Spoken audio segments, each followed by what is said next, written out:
اب یہ نوٹ کر لیجئے، ہدایت و ضلالت اس دنیا میں جو مختلف حالتیں انسان پر طاری ہوتی ہیں، یا نعمتوں کی بارش ہو رہی ہے، یا تنگی ہے، فقر ہے، احتیاج ہے، دنیاوی حیثیت ہے، وجاہت ہے، یا دنیا میں گمنامی ہے، کسنوی پرست کے بھیا کس تھی، کوئی آپ کا حال ہی نہیں پوچھ رہا کہ تم ہو کون، تمہارے منہ میں کتنے دانت ہیں، یا یہ کہ دنیا میں اقتدار کی کسی مسند پر انسان بیٹھا ہے، یا یہ کہ کوئی اس کے ہاتھ میں اختیار نہیں۔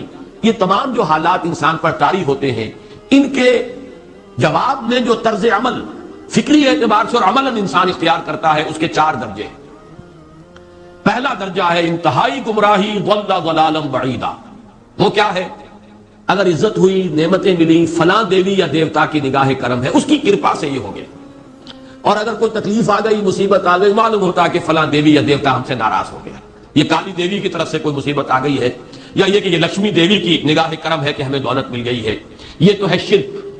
شرک ہونے کے اعتبار سے یہ ہے ضل ضلالا بعیدا، انتہائی پستی۔ اس پستی سے اوپر آئیں گے تو توحید کی پہلی منزل ہے۔ عزت دی اللہ نے دی، اگر کوئی تنگی آ گئی، فقر، تکلیف، کوئی ذلت، رسوائی، یہ بھی اللہ کی طرف سے۔ ایک اعتبار سے تو انسان ہدایت پر آ گیا، بڑی گہرائی تھی اس گندگی کی اور اس خباثت کی جو شرک جس کا نام ہے، اس سے انسان نکل آیا، نجاست سے۔ توحید تو ہے، لیکن ابھی اس میں اس کی گمراہی کا ایک ایلیمنٹ شامل ہے، اور یہ گمراہی سے جب تک آگے نہیں آئے گا، اوپر نہیں ابھرے گا، اس کا طرز عمل کیا ہوگا کہ ذرا کچھ مل گیا، عزت مل گئی، پھولے نہیں سما رہے، اب زمین پر قدم نہیں ٹک رہے، گردن اکڑ رہی، کہیں محرومی ہو گئی، کوئی تکلیف آ گئی، کوئی مشقت، فقر آ گیا، اب بجھ کر رہ گئے۔ ان دونوں کیفیات میں انسان کا پینڈولم جو ہے وہ ایکسٹریم کو جائے گا۔ یہ کب ہوگا؟ جبکہ انسان یہ سمجھتا ہے کہ اس دنیا میں جو دولت مل گئی یا عزت مل گئی تو یہ گویا کہ بڑی کوئی قابل فخر شے ہے، اور اگر یہاں پر کوئی تکلیف آ گئی، کوئی مصیبت آ گئی، فقر و فاقہ آ گیا تو یہ گویا کہ بہت ہی اہانت آمیز شے ہے۔ اگر یہ انسان سمجھے گا تو طرز عمل وہ نکلے گا نتیجے کے طور پر جو میں بیان کر چکا ہوں، یہ گمراہی ہے۔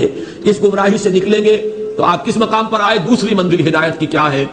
نہ یہ عزت ہے نہ یہ ذلت ہے، دونوں حیثیتیں برابر ہیں کہ یہ امتحان ہے۔ اسی لیے ان دونوں آیتوں میں ایک لفظ قدر مشترک ہے، اذا مبتلاہ، فاما الانسان اذا مبتلاہ ربہ فاکرمہ ونعمہ۔ یہ بھی ایک ابتلا ہے، آزما رہا ہے اللہ، کبھی وہ دے کر آزماتا ہے، کبھی چھین کر آزماتا ہے، کبھی فقر و فاقہ سے آزماتا ہے، کبھی وہ کثرت دولت اور کثرت مال سے آزماتا ہے، کبھی وہ صحت دے کر آزماتا ہے کہ یہ قوت اور توانائی اور صحت جو میں نے دی ہے یہ اس میں کیا کرتا ہے، کبھی وہ مرض کے ذریعے سے آزماتا ہے کہ صبر کرتا ہے کہ نہیں کرتا۔ ہمارے لیے شکوہ اور شکایت تو اس کی زبان پر نہیں آ جاتی، نالا اور شیون تو نہیں آ جاتا، تکلیف جھیلتا ہے کہ نہیں جھیلتا، اس میں تحمل ہے کہ نہیں ہے، تو صبر کرتا ہے یا شکر کرتا ہے۔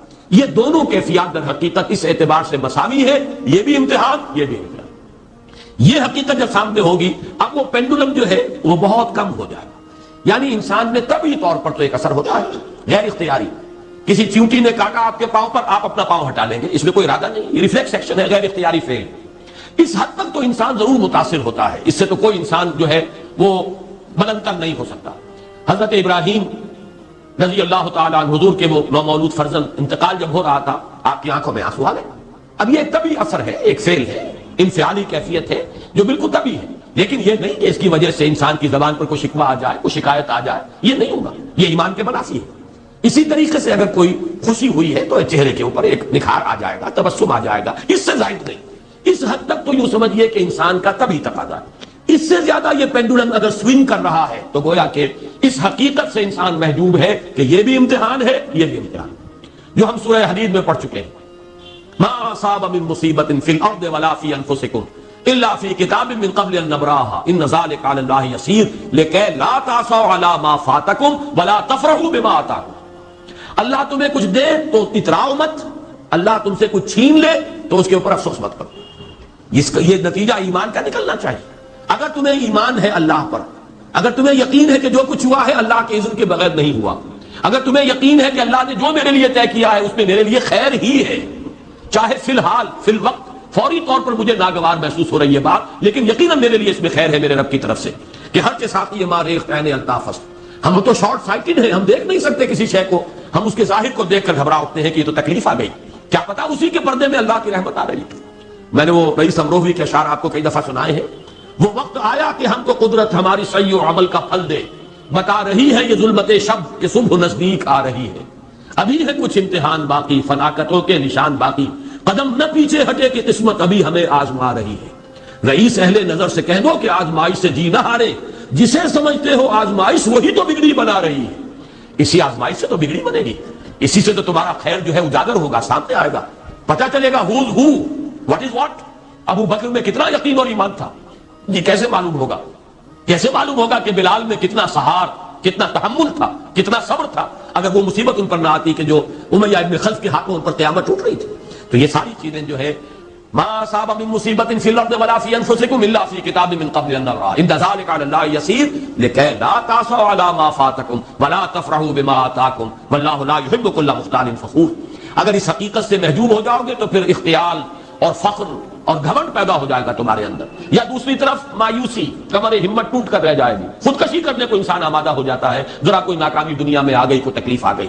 یہ ہے در حقیقت تیسری منزل، ہدایت کی دوسری سیڑھی۔ پہلا کیا تھا؟ دیہات ضل ضلالا بعیدا، کوئی خیر مل گیا تو کسی دیوی کی نگاہ کرم، کوئی تکلیف آ گئی تو کسی دیوتا کی ناراضی، یہ تو ہے ضل ضلالا بعیدا۔ اس سے اوپر آئے، یہ پہلی سیڑھی ہدایت کی ہے۔ عزت ہے تو اللہ کی طرف سے، اور اگر کوئی ذلت ہے، تنگی ہے تو اللہ کی طرف سے۔ یہ ہدایت کا آغاز ہو گیا، یہ توحید کی بنیادی منزل ہے۔ اس سے اگلی منزل، یہاں کی ذلت ذلت نہیں، یہاں کی عزت عزت نہیں۔ ذالک یوم التغابن، ہار اور جیت کے فیصلے کا دن تو قیامت کا دن ہے۔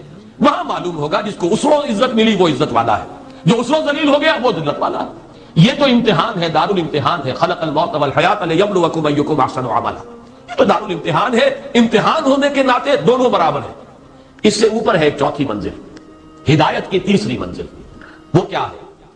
عام طور پر انسان یہ سمجھتا ہے کہ یہ جو آزمائش ہے تنگی کی اور فقر و فاقہ کی، یہ سخت تر آزمائش ہے، اور نعمتوں کی بارش ہو تو یہ آسان آزمائش ہے۔ یہ بھی ابھی گمراہی کا ایک پرت جو ہے اس کی باقی ہے۔ ابھی ہدایت کا جو کامل جو ہوگا انکشاف، وہ کب ہوگا؟ جب انسان اس حقیقت کو جان لے کہ جہاں وسعت ہو، جہاں کثرت ہو، وہ زیادہ بڑا امتحان ہے، سخت امتحان ہے، بجائے اس کے کہ اگر قلت ہے، کمی ہے، یہ کم تر امتحان ہے، یہ کم بھاری امتحان ہے۔ کیوں؟ کہ اگر آپ کے پاس کثرت ہے، آپ کے اندر غفلت پیدا ہو جائے گی، کثرت کا لازمی نتیجہ غفلت ہے۔ اور اگر قلت ہے، بمشکل گزارا ہو رہا ہے، تو اللہ یاد رہے گا، راتوں کو گڑ گڑائیں گے۔ آسائش میں اللہ کو بھول جانا زیادہ ممکن ہے، بلکہ متوقع ہے، اور تکلیف میں اللہ کا یاد آنا زیادہ متوقع ہے۔ اس میں انسان فریاد کرتا ہے، اللہ سے دعا کرتا ہے، تو کون سی چیز نتیجے کے اعتبار سے بہتر ہوئی؟ معلوم ہوا یہ امتحان جسے آپ ہلکا سمجھ رہے ہیں یہ سخت ہے۔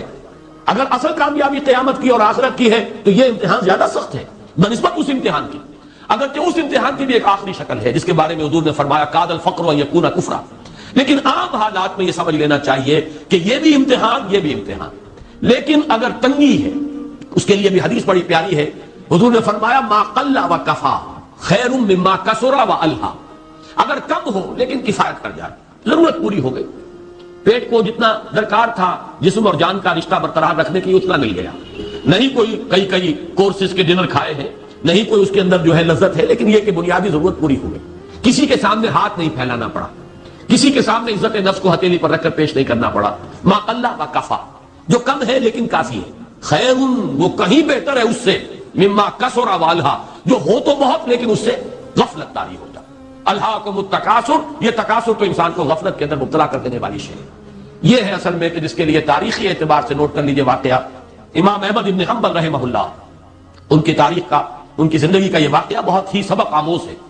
خلق قرآن کے مسئلے پر جب خلافت بنی عباس کے دوران ان پر تشدد ہو رہا تھا، مارا جا رہا تھا، جیل میں تعذیب، پرسیکیوشن، وہ مار ماری جا رہی تھی جس کے بارے میں آتا ہے کہ اگر ہاتھی کو بھی وہ مار ماری جاتی تو وہ بھی بلبلا اٹھتا۔ اس وقت کبھی ان کی آنکھوں میں آنسو نہیں آئے، ایک صبر اور ثبات اور استقلال کا پہاڑ کھڑا جھیل رہا۔ پھر وہ حکومت تبدیل ہو گئی، اب وہ جو خلیفہ وقت ہے وہ خود اس مسئلے میں ان کے ہم خیال ہیں، اب انہیں جیل سے تو نکال دیا گیا۔ اس کے بعد یہ کہ ایک وقت آتا ہے کہ دارالخلافہ سے اشرفیوں کی ایک تھیلی لے کر ایک شخص آتا ہے کہ یہ خلیفہ نے آپ کو ہدیہ بھیجا ہے، نذرانہ ہے، اس پر رو پڑے اور یہ عرض کیا بارگاہ خداوندی میں، پروردگار میں اس آزمائش کے قابل نہیں ہوں، یہ آزمائش کہیں سخت ہے، یہ سنہری آزمائش، رو پہلی آزمائش، اس کو ریزسٹ کرنا جو ہے، ٹیمپٹیشن کو ریزسٹ کرنا، یہ کہیں مشکل ہے اس پرسیکیوشن اور اس تشدد کو برداشت کرنا۔ تو یہ خاص طور پر یہ نمایاں نشان ذہن میں رکھیے۔ تو ان آیات میں کہ جو نہایت اہم ہے یہ دو آیتیں قرآن مجید کی، بظاہر سوال آتا ہے کہ اس میں حرج کی کون سی بات ہے؟ اللہ تعالیٰ معز ہے، اللہ تعالیٰ مذل ہے. تعز من تشاء وتذل من تشاء بیدک الخیر، یہ سورہ آل عمران میں آیت آئی کہ نہیں آئی؟ لیکن یہ کہ اصل میں یہ 4 درجے ذہن میں رہنے چاہیے. اگر آسانی ہو، عزت ہو، دولت ہو، فراوانی ہو تو کسی دیوی کی نگاہ کرم یا دیوتا کا کرم. تکلیف ہو، مصیبت ہو تو کسی دیوی یا دیوتا کا اظہار غضب، ناراضگی کا مظہر. اس سے اوپر آئے جو عزت دی ہے اللہ نے دی ہے، مجھے اللہ نے باعزت کر دیا دنیا میں، اور یہ ذلت اللہ نے مجھے ذلیل کر دیا، اس کے اعتبار سے یہ ہدایت ہے. توحید تو آ گئی، لیکن ابھی گمراہی کا ایک ایلیمنٹ شامل ہے. وہ گمراہی کیا ہے کہ نہ یہاں کی عزت ہے، نہ یہاں کی ذلت ہے. وہ جو بھی سردی گرمی اور نرمی سختی، ان تمام کو جو ہے وہ برابر رکھو کہ دونوں جو ہے یہ آزمائش کی کیفیتیں برابر ہیں. یہ ہو گئی گویا کہ اس سے ایک درجہ بلند. ابھی اگر ذہن میں آپ کے یہ ہے کہ یہ فراوانی اور دنیا میں نعمتوں کی بارش اگر ہو رہی ہو تو اس کو سمجھنا کہ یہ ہلکی آزمائش ہے، اور اگر فقر و فاقہ ہو، تنگی ہو، گمنامی ہو، اور دنیا کے میں کوئی حیثیت اور اہمیت حاصل نہ ہو تو یہ گویا کہ زیادہ سخت امتحان ہے. تو ابھی گویا کہ گمراہی کا ایک ایلیمنٹ موجود ہے. حقیقت منکشف ہوگی جبکہ یہ بات واضح ہو جائے کہ یہ امتحان جو ہے نعمتوں والا امتحان یہ سخت تر ہے، اور فقر اور احتیاج والا امتحان یہ نسبتاً آسان ہے. اس میں اللہ کی طرف رجوع کی توقع زیادہ ہے، اس میں غفلت کا اندیشہ زیادہ ہے.